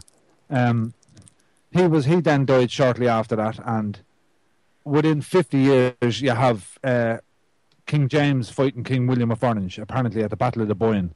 Now, my first question is why stage the whole thing over in Ireland? It's a battle for ownership or for control of the crown, of who's going to control Britain and the United Kingdom and all the Britannia, let's say. So, but they staged the battle over here. When James couldn't have been any sort of threat from here, from this little. But all along the banks of the Boyne, there's never. We're talking about 400 years. There's never been one skeleton, one sword, one musket, one spear, a shield, a piece of armor, a helmet. Nothing ever found. Nothing. They have some replicas, what they say they might have looked like in museums, but there's not one item ever been found. And there's guys up and down the banks of that river with metal detectors all the time for all sorts. Now, they have found in the silt Viking landing boats. So when the Vikings came here, right, 1,000 years ago, in their longboats, well, they couldn't sail the longboats up the Boyne. They're only small rivers here in Ireland. So they used landing crafts, basically small rowing boats, carry 20 men or whatever. They found those in very, very, very good condition, preserved in the silt at low tide during a dry summer, let's say. Now they're 500 years previous, only made out of wood, yet they've not found any items. The fields of Flanders from the different battles in the First World War are still littered. Farmers still plough up helmets and all that. Mm-hmm. So has ever been found. So it's more. It looks like, which is more believable, that it was simply a ritualistic handover of power. One house, the House of Spencer, I think it was, had fucked up basically, and they had almost let Cromwell take over, and they had been in rule for a long time, and they had almost let Cromwell take the crown, take over and abolish the crown, and basically they were getting slapped on the back of the hand and told, "Wait, it's our turn now. The other side of the family is going to rule things, but we can't just hand over because that looks stupid. We have to have a battle." So they stage a battle. And that's hilarious. Many of them in the past before then. I mean, this is a big part of what we learn in history in school. Well, I did when I was in school, right up to Renaissance, Reformation period, and all beyond. The War of the Roses, for instance, in England, between I think it was the House of Lancashire, they had a red rose, or they had a white rose, I think, and the others had a red rose as their emblem, and it was known as the War of the Roses. It went on for something like 7 years. Then there was the 100 Years' War. The 100 Years' War was another one. No, it wasn't a war for 100 years. And even if you look at the movie Braveheart, although it's only a movie and you don't often take historical records from them. But one of the battles, or all the battles were staged in that method, in that way, where they all lined up in a field, cross-facing each other, just out of reach of the archers, and they either advanced, or well, first they'd send out a rider, so the king's aide might ride out from each side, and they try and come to a truce. Say, look. Well, this was scenes where they would show like the negotiation, like, look, if you lead your army off the field, we'll do this, and in exchange for you giving up your position, we'll do this, and then quite often, like the guys in the line were saying, well, okay, we'll probably go home instead of fighting, and the rich will get richer, and that'll be the end of the story, you know. The leaders offered control of another 50,000 acres, or another half the size of Texas. We'll give you control of half the size of Texas. So you take all the rents from there and you control the land and you pay a tax to the crown. So right. they became bigger. And so then a deal was done, a truce was had, there was no battle, but it was known in history as the Battle of Texas, or the Battle of the Boyne, or the Battle of wherever. So very, very often no battle took place. No, it was well that's really interesting. Yeah, no, he just threw a lot at us, and it's really great. I love it because I'll tell you what, being that, and I've said this before, that I am ancestrally Sicilian and Irish. The fact is that I was told by older people on both sides of my family regarding this ethnic mix that I was the product of people whose history had been fabricated and of people whose history had been obscured. And I had to choose which side was which, depending on which part of history I was reading, you know. And I agree with this all the time. You know, Well, you know what? I want to interrupt twice there. Firstly, there's an awful lot of Irish, Italian people in Australia. They, for some reason, the Irish and the Italian temperaments get on really well. Doug, if you want to turn your mic off just while you're not talking, because I'm about to ask you a question though, but it might cut back on the interference, just for a second, yeah. And what this seems to me to be, when you're finished, is a good segue to bring it up to the 1919 Constitution, which Doug knows an awful lot about, and it's to do with sovereignty and the sovereign state or the Republic of Ireland. Chuck, you might be really interested in what he has to say about that. Well, yeah, absolutely, because, again, you know, the Irish have essentially, this is my understanding, and you can correct me, the Irish have been really the sort of whipping post regarding, you know, the British Crown for centuries. You know, the idea that there was this clash between, in Northern Ireland and all these things that have completely dropped off the radar, you know, regarding the discussion about the sort of Protestant versus the Catholic ideologies over there, had its very early roots in exactly what we're talking about here, and these sort of exchanges between elites where they made these agreements, and really they were playing with the lives of of these people on this island who were sort of marginalized, based on the history. And yeah, that interference is pretty loud. Let's see if we can. There we go. So yeah, I would definitely like to hear about this and how it relates to what we're seeing, today as well. Well, so that's you, Doug. We want you to talk. Yeah, sorry. Again, that all has to be taken in context. Initially, there was never any group between Catholic Protestant. The two crazy cartoon belief systems are so close anyway. There's very little between them.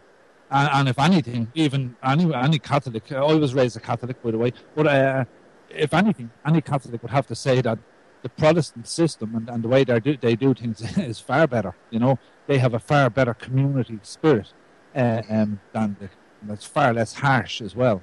And they leave out a couple of the crazy stuff like Immaculate Conception and all that, magic babies growing in bellies and that kind of thing. But there was any group, they were brought over. The initial big wave came over in the 1600s, I think, as Scottish planters. They were taken over by the Crown, basically, taken over and planted in Northern Ireland because they couldn't. They were the hardest people in Ireland. That's where the stories of Cuchulainn and all come from. Finn McCool and all. And even to this day, you go up and you meet Donegal men or that. I swear to God, they're 7 foot tall and they're made out of granite. They're huge. They're big hulks of men, and they just take no shit. And all through the 1600s, 1700s, they could tackle most of Ireland, but up in that region, they just couldn't. So what they did was they planted a load and tried to breed them out, basically. That was their plan. So there was initially there was no trouble, and there was no trouble for a long time. It's all contrived, you know, as it always is by other influences. So say the Crown, and they'll contrive arguments between different factions of Muslims, different cultural sets in Ireland, let's say, and they're always trying to divide. It's the immigrants, we hate the immigrants, or we hate the blacks, or it's the Chinese, or it's a this or that. You know, there's always, so they got a divide in there, and that led up to the events in 1916. You know, but a lot happened in the years leading up to that. There was a lot of social, let's say, outpouring of anger at the system, at the Crown. There was a building up around the world towards World War I. That didn't just happen the week before or anything, you know. They'd been building up towards that for quite a while. There was the smaller crash in the stock market in America in 1909, I think it was. That had affected the world. There was all this type of thing. America was only developing, so an awful lot of investment was going across there, and being sucked out of everywhere else to invest over there. So these big shots from the UK, that big industrialists were sucking the life out of, say, this country and their own and whatever else to invest in the promised land in America. Well, right, and just to put it in context, I mean, in the late 1800s, after the removal of the Second National Bank here, there was a punishment from the wealthier bankers there, in England, that was sort of handed down because we had rejected the centralized bank. Could you just kill that microphone a little bit, just for a moment?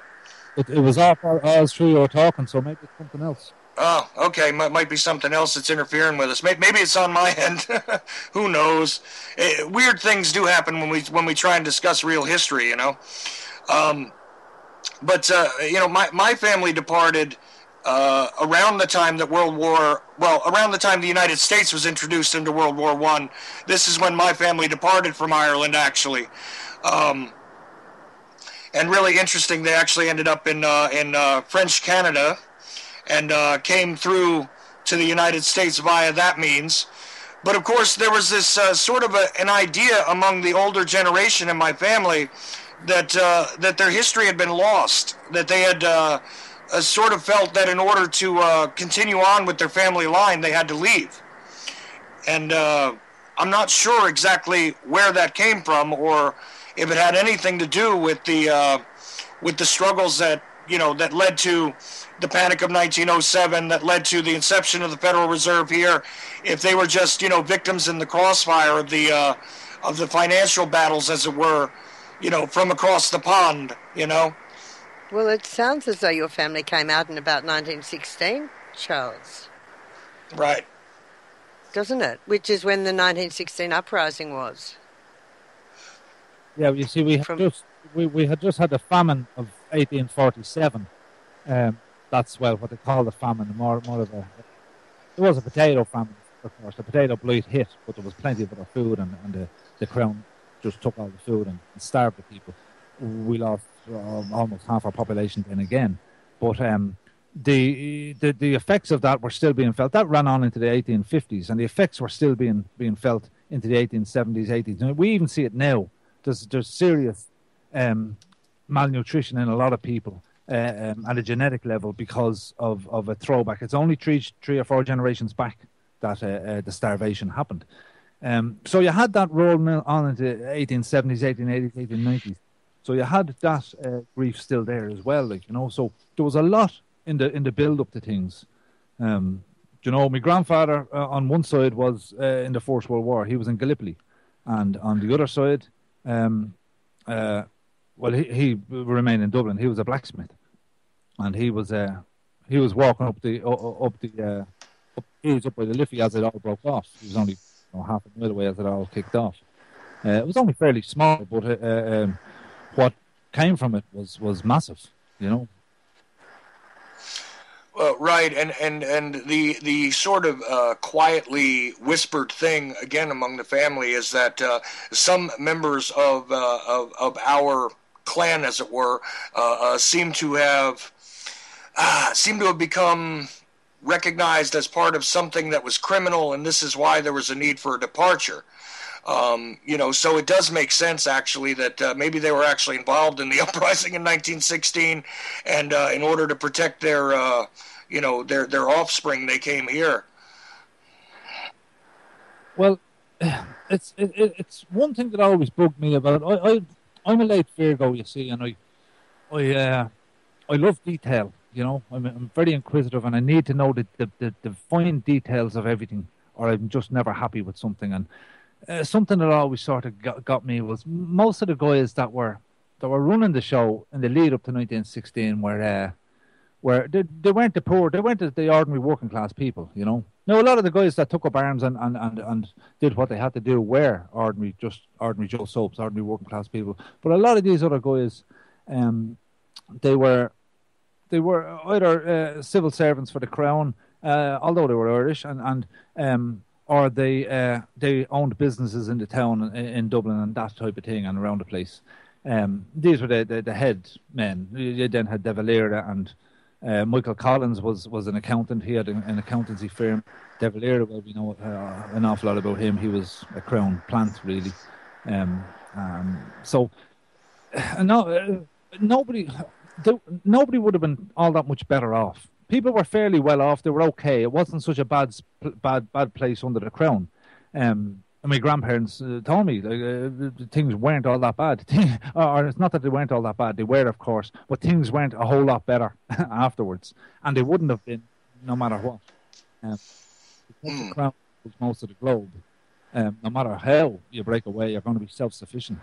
You're not going to, if you're going to be borrowing money or whatever from France or from whoever in the future, in the 10 years after, 20 years after, to rebuild the nation or to get your whole nation up on its feet, the rates are going to be so high that make it impossible. Make it impossible for the nation to get off its knees. It's what they did to Germany after the First World War, you know.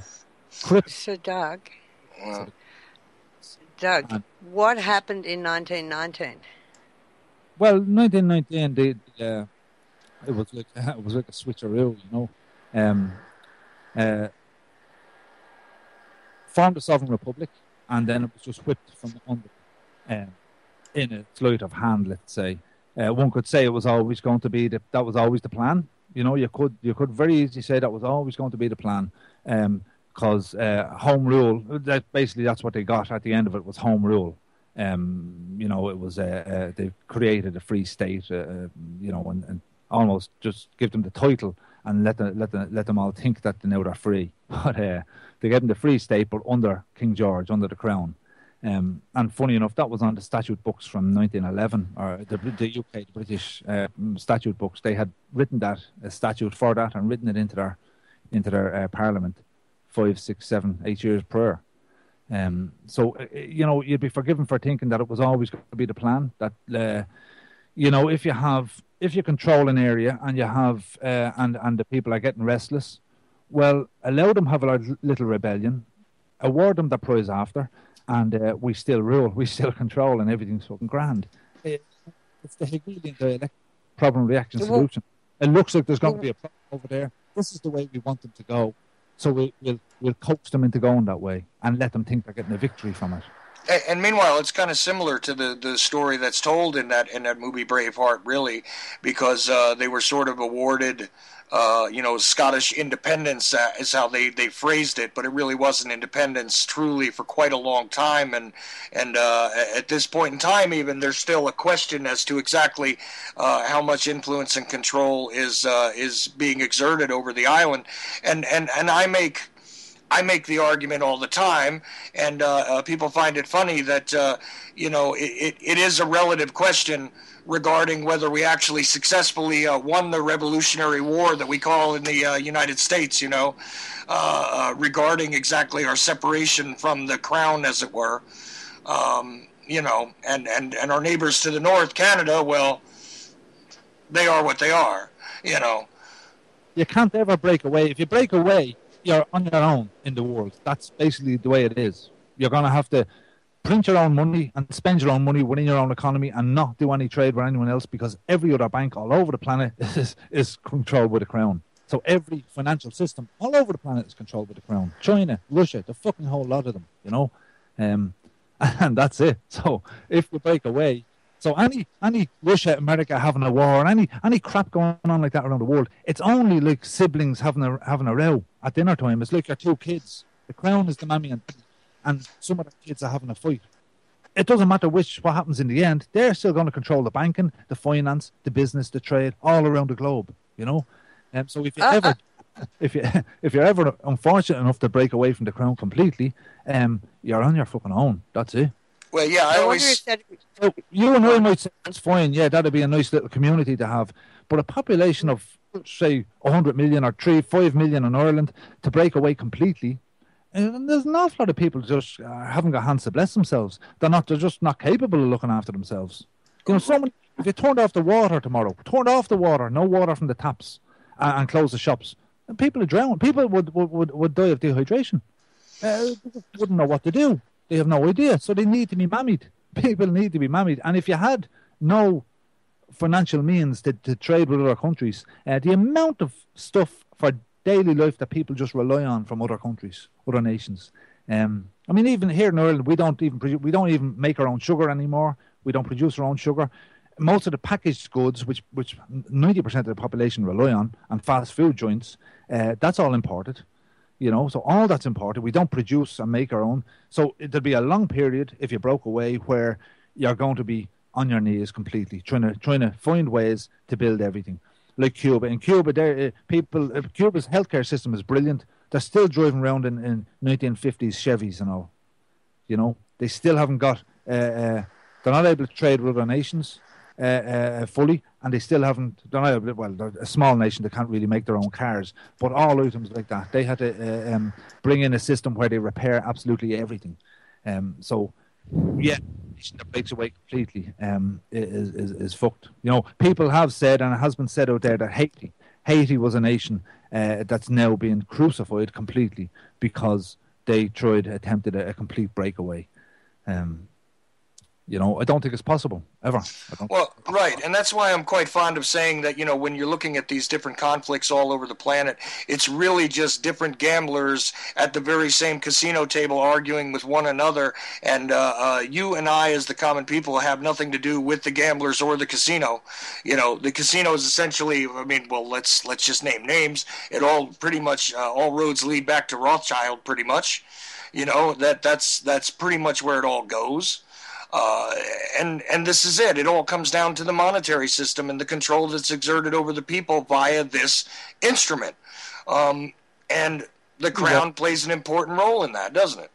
Well, the only way it can change is if a massive meteor hits and fucking obliterates everything, or there's nuclear war and obliterates something that obliterates everything. I don't mean every living thing gone, but I mean a serious fucking scale, and you've got 3/4 of the population of the world gone, zapped, and fucking 25, 50 years of bedlam, of hell, and what re-emerges that could possibly be even worse or the same, but we have a chance then to make something better, I think it actually got out of control for them, the controllers, the ones that are controlling things. I think they're not happy. It's gone out of control. It's gone too big. If you look at the population growths in the world, I think it was the 1930s before we hit the first billion, and it's only sort of like every 12 to 15 years after that, there was another billion growth, another billion.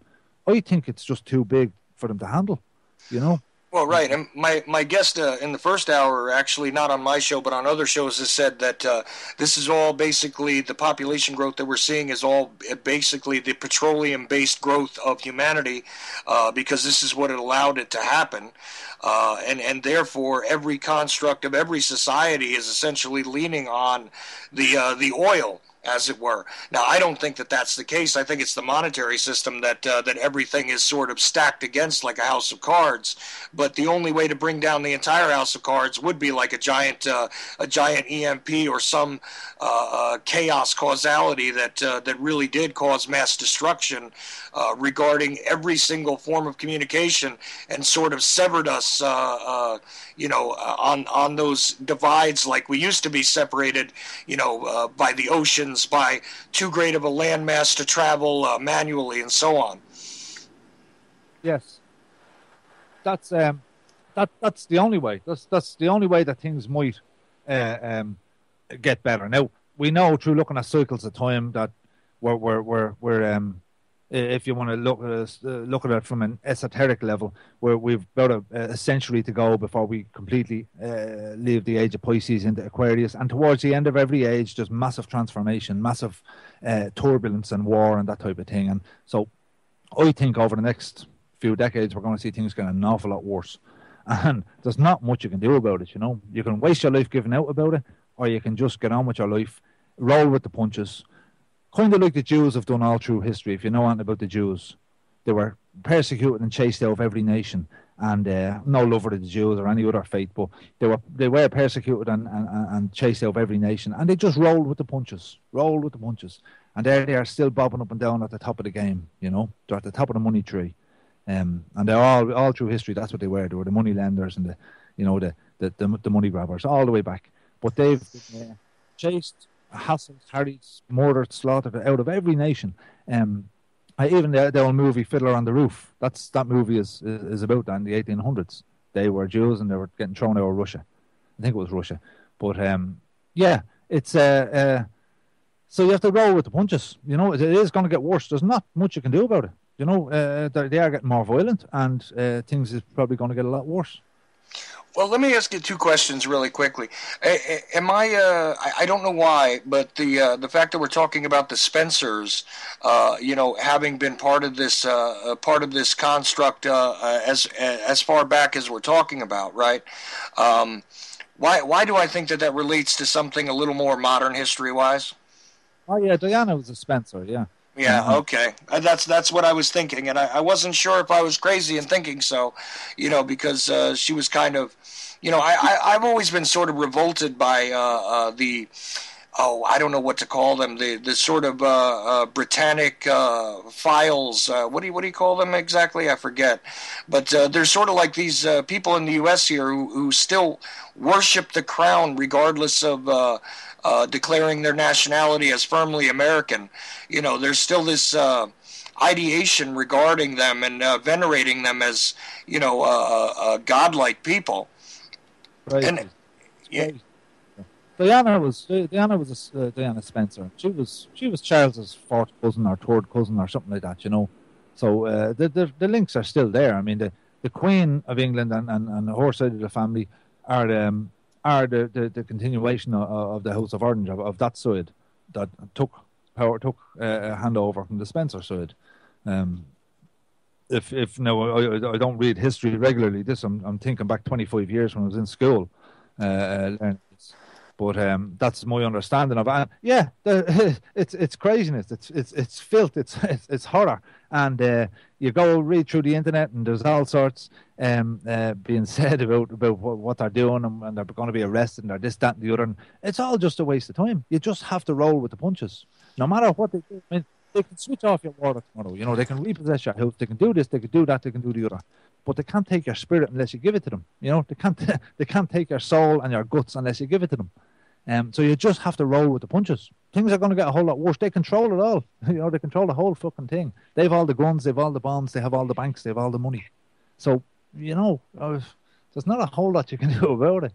Well, none of that stuff was ours to begin with anyway. It was all on loan as a, again, as a mechanism of control and contrivance to manipulate the rest of the population. The concept of free-range slavery, really, this is what it is.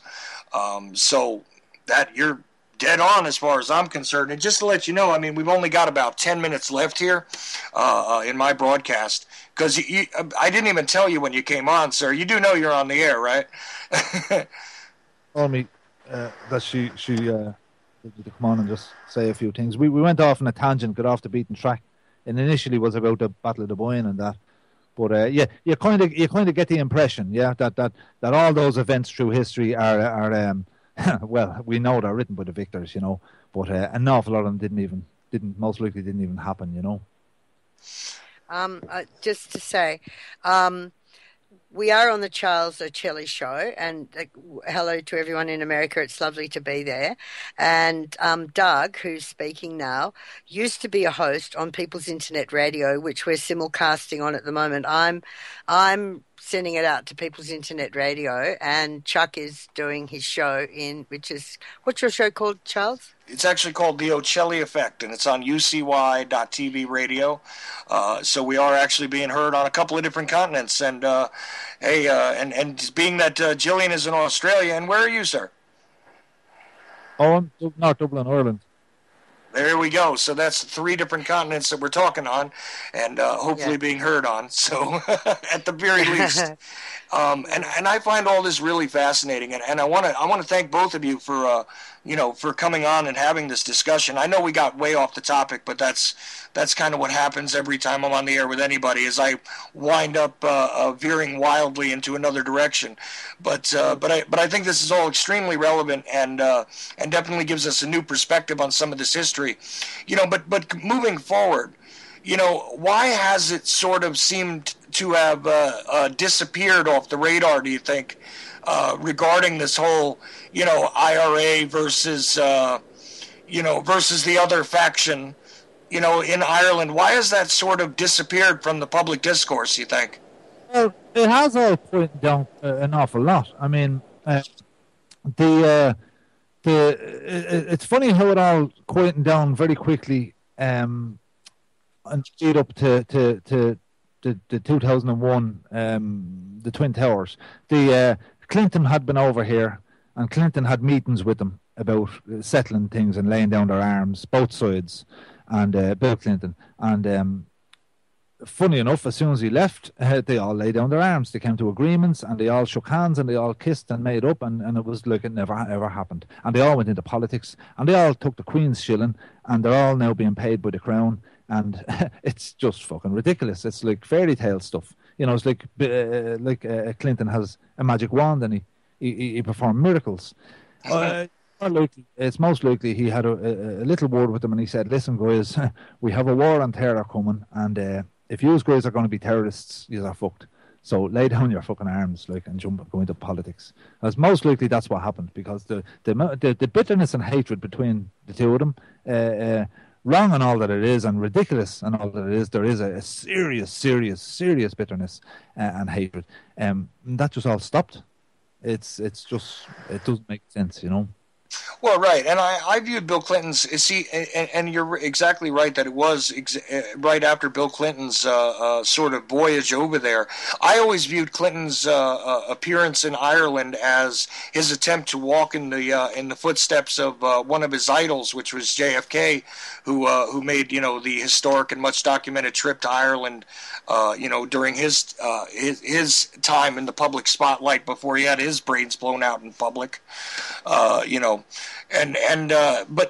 the thing is very interesting that Clinton goes over there, and pretty much seemingly you would think that, it does make sense that if you guys are going to be in the terrorist boat, as it were, we would be discussing how part of Ireland was held as part of the axis of evil nowadays, wouldn't we? Yeah, that's exactly. Yeah, so I'm pretty sure that's what they were told, because both sides have very powerful friends and allies in the States. the ancient order of Hibernians and all these there'd be billionaires and multi-millionaires in big business in America that would be supporting these goods and supportive of them.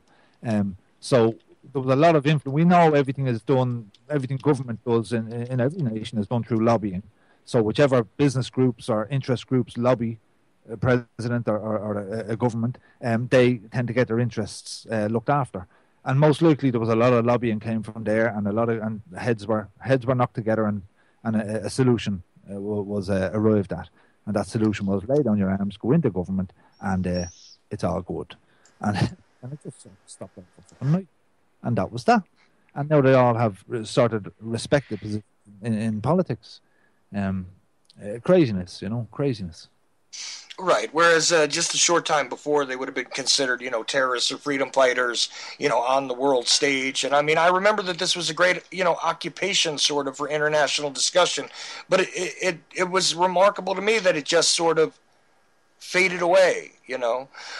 These type of conflicts don't simply fade away unless they're a contrivance or there's something that has been misrepresented.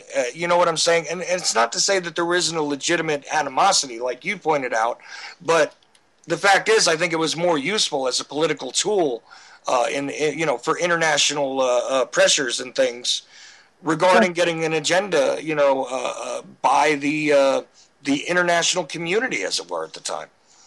It's only part of it. To look at Clinton having wars with them and then them laying down arms and coming to agreement, that's only part of it, because the driver for it, I mean, those few guys that went into politics, the leaders, let's say, of both sides, and their henchmen, they wouldn't have enough influence on all the younger guys. They were mostly young, working class, fairly foolish guys who picked up arms, unfortunately, up there and did terrible acts.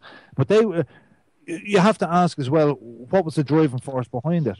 And most likely, and it's been all but proven, that it was MI6, MI5 that were driving both sides.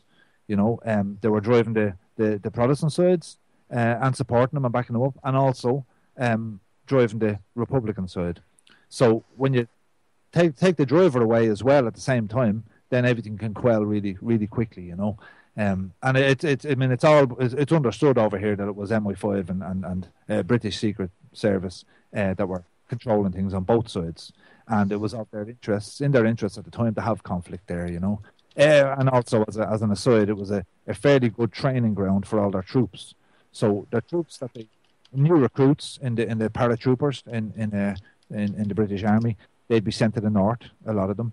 And it was urban warfare. It was one of the only places in the world where you had regular urban-style warfare on the streets around housing estates and all of that in towns and cities. So, and you'd be forgiven again for thinking that was the training ground for 20 years, 25 years' time, when these are the type of wars that they're fighting in Iraq, Afghanistan and all, walking through towns, kicking in doors, and a lot of the guys who would have served up the north would now be in high positions in the military 25 years later. And they're trained, young guys. They have vast, great experience, great knowledge of that type of urban warfare. It's sort of, I have no conspiracy theory loads there, but it sort of adds up, Well, right. It's much the same as looking at the CIA as the primary driver regarding a whole lot of the world events that the alleged U.S. government is involved in, because this is their training ground, this is their methodology, this is their MO, as it were. Listen, guys, I've only got about 2 minutes left, so I'm gonna give you guys each a chance. I don't know, sir, if you have anything that you'd like to point people to regarding where they can hear you speak, or if you have a blog or anything like that. But I'd be fascinated to take a look at it if you want to point any of my listeners to it. Just listen out to Jill. Jill does a great show, and she's great to listen to. That's all. You might get me on there the odd time. Excellent. Well, sir, I do appreciate your contributions tonight, and I hope that we do get a chance to speak again soon. All right. Jillian. Thank you so much. Yes, Charlie, thank you. Chuck, thank you so much for having us. Yes, look, you can find an awful lot of information about sovereignty on People's Internet Radio. If you go into I'm not asking you to listen to it, but I'm just saying if you want to get this, keep staying with Charles, of course. But if you'll find there's videos, there's forums, there's blogs, and there's all sorts of things. It's a very informative page put up by Vincent Byrne, who's one of the guys who understands sovereignty better than anything else. I think the most important message that I'd like to keep reiterating is compassion. Like, if you're going to be a sovereign, be a compassionate sovereign. No matter what we do, just be a sovereign. And I haven't given up hope. I still think we have to keep on, even though it may be impossible. We have to keep on trying to get our sovereign, sort of our power back as people. And Chuck Ochelli, we just love you at People's Internet Radio. I want to have you on more often. Actually, are you coming on my show on tomorrow night? I'm not. Yes, you're coming on my show tomorrow, aren't you? Tomorrow night, actually, you'll be able to hear it here in the United States at exactly the same time that we were on today. Actually, it'll be an hour earlier. It'll be at about 7 p.m. Eastern. You'll be able to catch me and Jillian start to have this discussion on Super Bowl Sunday here, but it'll be Monday in Australia. And I want to thank everybody who decided to tune in to ucy.tv/TOE. The Ochelli Effect is done. Everybody stay tuned for Jaded. Who knows what will happen there. Thank you. Thanks, Chuck. I'm going to go on and I'm going to continue. I'm going to drop this into a song over here. It's going to be a bad crossover. But I have the files. So drop me out and I'll talk I to read you. the stuff in the National Archives, and I read these other things. I said to myself, how can that be possible? The brain, pistols and fondle slab of choice, and internet, professional wrestlers, and not Jesse Ventura style. It doesn't matter whether the cartoon comes from, as long as it's real. It doesn't. It's hard to get real information because